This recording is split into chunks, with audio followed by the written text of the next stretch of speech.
अब ब्यूरोक्रेसी की एक और खबर, और बड़ी हैरान करने वाली खबर, कि जो जितना बड़ा दागी उसे उतना बड़ा इनाम।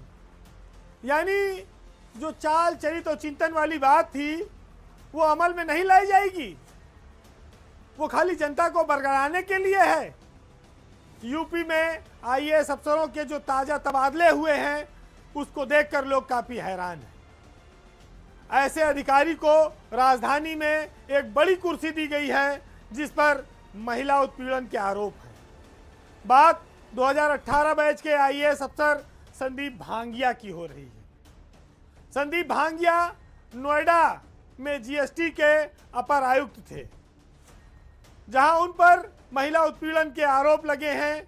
अब भांगिया को मध्यांचल का एमडी बनाया गया है। संदीप भांगिया के नाम पर कई सारी कहानियां दर्ज हो चुकी हैं नोएडा में ही।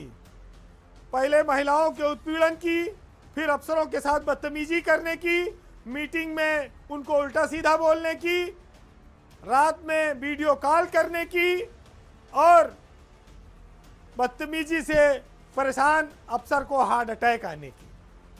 तमाम आरोप लगते हैं, आश्वासन होते हैं, जांच टीम गठित होती है और उन्हें क्लीन चिट दे दी जाती है। उल्टा जिसने जिसने आरोप लगाया संदीप भांगिया पर, उनको एक एक करके ठिकाने लगा दिया गया। संदीप भांगिया की छवि एक दागदार अफसर की बन चुकी है।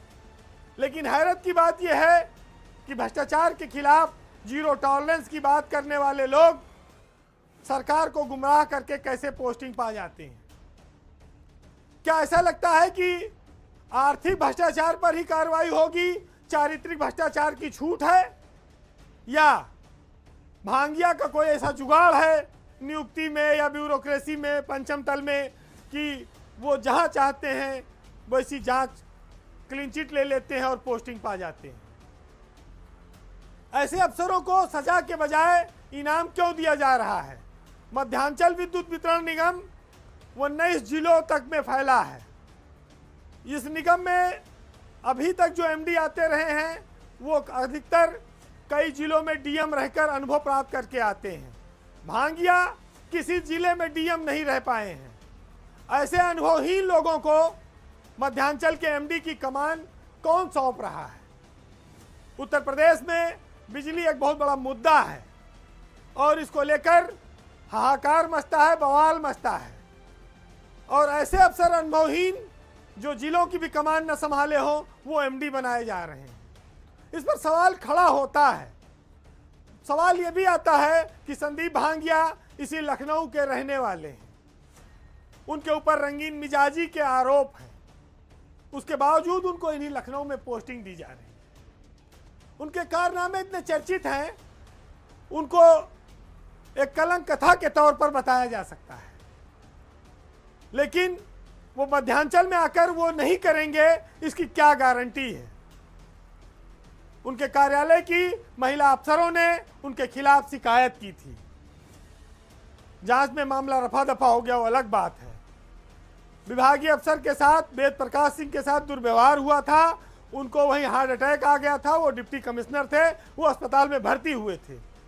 उस समय जीएसटी सेल टैक्स के अफसरों ने इनके खिलाफ मोर्चा खोल दिया था, लेकिन आज देखिए भांगिया को उससे बड़ा पद दे दिया गया। ऐसे अफसर डिस्काम में आकर क्या करेंगे इसकी कल्पना करना मुश्किल है। नियम कानून के इतर क्या उत्तर प्रदेश में आईएएस होना ही सर्वश्रेष्ठ मान लिया गया है? सवाल ये उठता है कि मध्यांचल में तानाशाही और महिला उत्पीड़न का क्या कोई नया दौर नहीं शुरू हो जाएगा? सरकार में आखिर ऐसा कौन है जो संदीप भांगिया के लिए ये सब करता है? बिना किसी बड़े के आशीर्वाद के ये संभव नहीं है कि कोई अफसर इतने कारनामे करे और बड़ी बड़ी पोस्टिंग भी हासिल करे। तो पर्दे के पीछे से खेल कोई और हो रहा है, लेकिन जो राजनीतिक लोग हैं, जो सरकार में बैठे हैं, शीर्ष पर हैं, इससे उनकी छवि को धक्का लगता है। अफसर गुमराह करके दागी लोगों को अगर महत्वपूर्ण जगहों पर बैठाएंगे तो इससे प्रदेश का और जनता दोनों का नुकसान होना तय है। ये अलग बात है कि अफसरों की अपनी प्राथमिकता है और नुकसान राजनीतिक लोगों को सहना पड़ता है। आज के पावर सेंटर में इतना ही, लेकिन जाते जाते हम आपको यह जरूर कहेंगे कि सरकारें जो कहती हैं कि हमारे साथ पारदर्शी व्यवस्था है, हम भेदभाव नहीं करते हैं, लेकिन जहां पर खुलेआम चीजें दिख रही हैं फिर उन्हें महत्वपूर्ण पदों पर कैसे भेजा जा रहा है, जिम्मेदारी किसकी है और रोक कौन लगाएगा, ये सबसे बड़ा सवाल है। ये दुनिया कितनी रंग बिरंगी है, कितनी दोहरी है, कहती क्या है करती क्या है, उस पर हम आपको आज कुमार विश्वास की कुछ लाइनों के साथ छोड़ जाएंगे।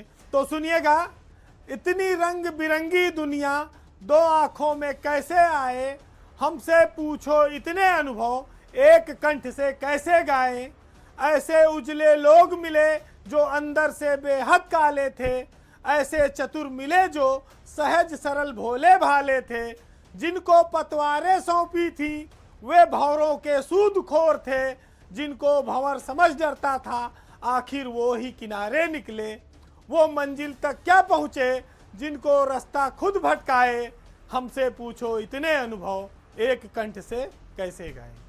नमस्कार।